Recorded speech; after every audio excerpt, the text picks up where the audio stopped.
Hello guys, welcome back to my new blog channel. आप सभी का इस गुप्ता ब्लॉग में स्वागत है। जैसे कि आप लोग जानते हैं कि आज भाई दूज है, तो हम लोग भाई दूज की तैयारी कर रहे हैं।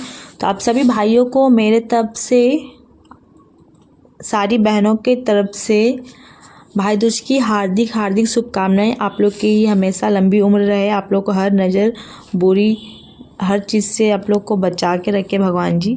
तो चलिए आप इस ब्लॉग में बने रहिएगा। आप लोग देखिए हम लोग भाई दूज किस तरह से कर रहे हैं। तो चलिए आप लोग ब्लॉग में बने रहिए। तो ये पूजा के अनुसार हम लोग कुछ कांटे होते हैं जिसको भाई को श्राप कर, फिर उस कांटे को हम लोग माफ़ी गलती मांग कर उसको अपने मुंह पर सटा के उस कांटे को गड़ाते हैं।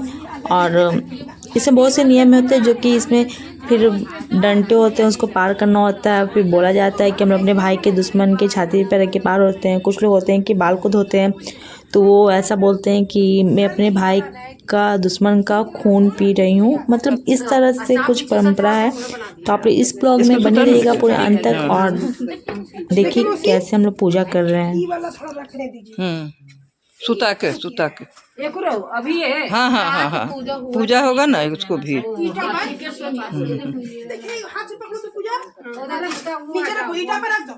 अगरबत्ती वाला हटाओ, कोई नहीं लगा रहा तो किनारे कर दो और इधर ही खींचो जूली। अरे हाँ इधर इधर सब सुमन ले सुमन भाई बहन दुगो ना हला तोड़ियो के चढ़ सकले तोड़ कहले देनी। हां तोड़ो के चला कम भी ना सुमन हम लोग पूरा चढ़ा रहे। हम लोग सब भाई लंबाई मत की, चौड़ाई कीजिए। तो यहाँ पे भाई दूज का कथा सुनाया जा रहा है। तो आप लोग प्लीज इस ब्लॉग में बने रहिए और देखिए इस कथा का आनंद लीजिए आप लोग भी। के बाद कुछ मांगने को कहा। बहन ने मांगा, आज के दिन जो बहन भाई को टीका करे उसकी रक्षा होनी चाहिए।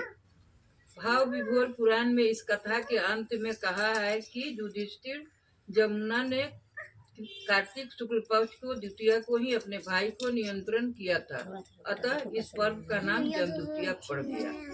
इस दिन अपनी बहन के स्नेह पूर्वक हाथों से परोसा भोजन करना चाहिए। भाई दूज की एक कथा जैन साहित्य में भी रोचक ढंग से दी गई है। जैन धर्म के प्रसिद्ध ग्रंथ कल्पसूत्र में बताया गया कि निर्माण के पश्चात नंदीवर्धन बहुत ही दुखी हुए। तब उस घटना के तीसरे दिन अर्थात कार्तिक शुक्ल को द्वितीया को नंदीवर्धन की बहन सुदर्शना ने भाई को भोजन के लिए अपने घर आमंत्रित किया। उसने अपने हाथों से बनाकर नंदीवर्धन को सुगंधित भोजन परोसा, खिलाकर संतुष्ट किया। आज इस दिन भ्रात द्वितीया या भाई दूज के नाम से प्रसिद्ध होकर, जैसे बंगाली लोग भाई फूटा कहता है ना, हम लोग भाई दूज कहते हैं। तो प्रसिद्ध होकर इस दीपावली पर मनाया जाने लगा। इस कथा का यहीं से मतलब आरंभ हुआ, माने इस पूजा का। हाँ, पहले युग में लोग किया, देवी देवता कौन लोग किया? देवी देवता। जैसे सूर्य भगवान के बेटा बेटी हैं जमीन, वही लोग शुरू किया। अपने भाई बहन में प्रेम था, इसीलिए व्रत को अपने भाई के लिए की। नेपाल में जहाँ भाई दूज को भाई टीका के नाम से दीपावली पर्व के 5वां दिन अत्यंत उत्साह के साथ मनाया जाता है। इसके विषय में यह कथा प्रसिद्ध है। श्रीलंका में विजय के बाद श्री राम अयोध्या लौटे। युद्ध में जीवित लोगों को, उनके परिवारों के सदस्यों को, मित्रों को भय स्वागत किया गया। बहनों ने इस अवसर पर अपने भाइयों को पुष्प बरसाए और पुष्पहार पहनाए तथा उनके माथे पर टीका लगाकर उनके दीर्घ जीवन को कामना की। तब से बहनें हर वर्ष इस दिन अपने भाइयों को टीका लगाती है। फिर बहनें देहरी में बैठाकर अखरोट को एक ही बार तोड़कर छत पर फेंक देती है। ये वहाँ का चलन है, हर जगह है। हाँ, तोड़ देती है। भाई को रक्षा मानी जाती है। वो भी जैसे हम लोग नारियल को तोड़ते हैं, हाँ, वही भी माना जाता है कि हरिणाक्षु का वध देहरी पर किया गया था। अब देखो कहाँ के कहाँ, तो ये सब जोड़ के ही बना है, किया गया था। इसलिए देहरी में अखरोट को तोड़ा जाता है। जैसे दुश्मन मान के उसको तोड़े तोड़ा हम लोग जाता है। ईटा तोड़ते हैं। बधे न चढ़ाता है आदमी नारियल बध। वैसे भाई दूज के बारे में कई लोक कथाओं से जोड़कर इसे और हृदय ग्रही बनाया गया है। एक कथा के अनुसार एक भाई बहन के यहाँ भाई दूज को टीका कराने गया। जब टीका कराकर वो खाना खाकर लौटने लगा तो बहन ने आटा पीसकर रास्ते के लिए लड्डू बांध दिए। दुर्भाग्य से आटे की चक्की में एक सांप बैठा था जो पीस गया। भाई के जाने के बाद पीछे बहन को यह बात पता लगी तो पीछे पीछे दौड़ने लगी। अपने बच्चों को अकेला सोते छोड़ गई। उनके रास्ते और जंगलों को पार करती होकर पूछती एक पेड़ के नीचे पहुंची जहां भाई दोपहर को सुस्ताने के लिए सो गया था। लड्डू की पोटली पेड़ से बांध रखी थी। बहन ने झट से लड्डू खोलकर फेंक दिया। खुद रक्षा के लिए भाई के साथ हो ली। रास्ते में एक औरत ने बताया कि जो सांप मर गया था वो सांपिन तेरे भाई की शादी के दिन इसे काटने जाएगा। ऐसा ही हुआ। सांप सांपिन दोनों आए पर बहन ने काटने से पहले सांप सांपिन को मारकर भाई को बचा लिया। एक दिन अन्य कथा के प्रकार भाई बहन गरीब था। भाई बहुत गरीब था। एक बार वो भाई दूज पर बहन के यहाँ टीका कराने गया। रास्ते पर सोचता रहा कि बहन को देने के लिए तो कुछ भी नहीं है, क्या देगा। रास्ते में नदी पार की तो नदी बोली, तेरी माँ ने तेरे जन्म पर भेंट चढ़ाने का वादा किया था, आज तक नहीं चढ़ाई। अंत में तुम्हें लहरों में मैं सौंप लेती हूँ, तुम बलि चढ़ जाओ। भाई ने कहा बहन से टीका करा कर आऊं फिर सौंप लेना।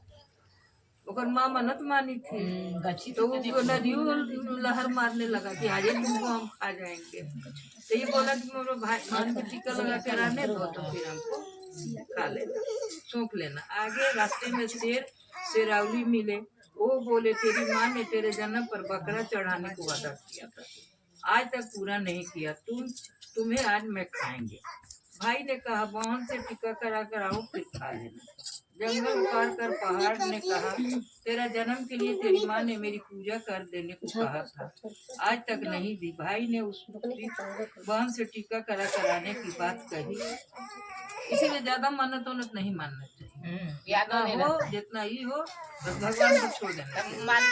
के कारण उसे न पहाड़ ने रोका, न शेरनी ने, न नदी ने।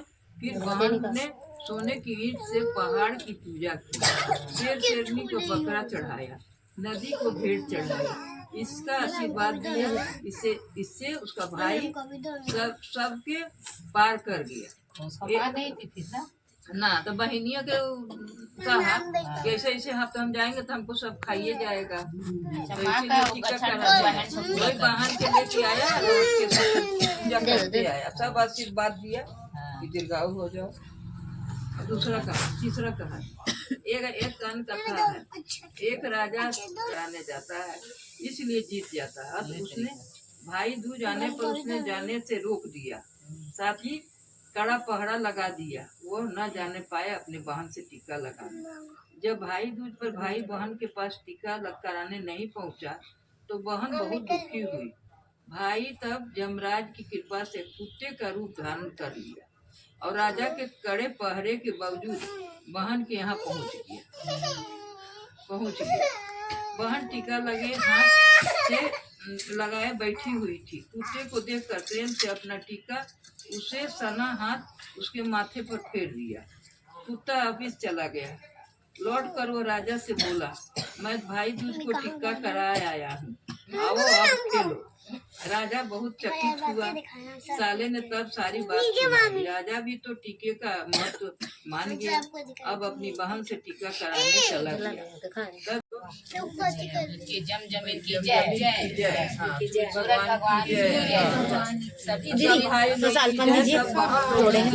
सभी देवी देवताओं की भी जय। हम बार बार यही थलीवा है, पता नहीं किसका थलीवा है। ये मेरे अब जोड़ किस में रखा जाएगा ना, रख दीजिए ना। ये आज झूठे भैया से मुलाकात हो। भैया से मुलाकात झूठे भैया से मुलाकात हो। भैया से मुलाकात झूठे भैया से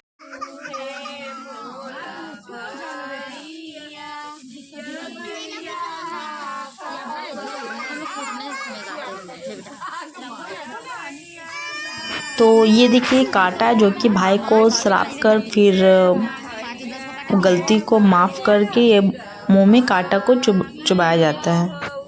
तो ये आप लोग के साथ भी ऐसा होता होगा तो प्लीज़ कमेंट बॉक्स में आप लोग बताइएगा, क्या ये गोवर्धन भाई दूज पूजा आप लोग के यहाँ भी ऐसा ही होता है।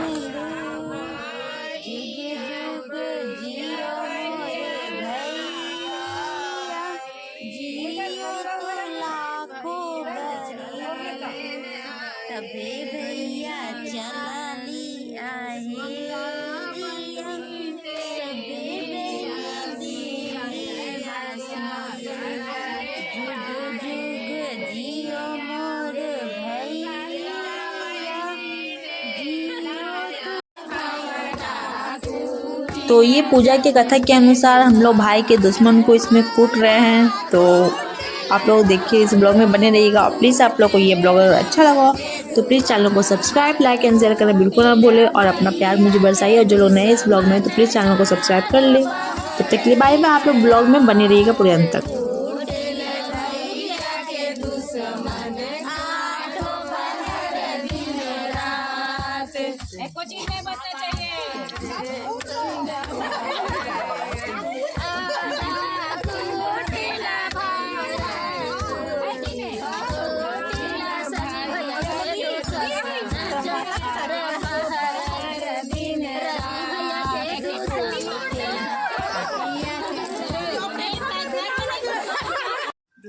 तो अभी ये कुछ वो डंडा है जिसको मैं पार कर रही हूँ। इसमें बोला जाता है कि मैं अपने भाई के दुश्मन के छाती पे पैर रख के पार हो रही हूँ। और ये बच्ची कर रही है, इसमें ये बोल रही है कि अपने भाई के दुश्मन का खून पी रहे हैं।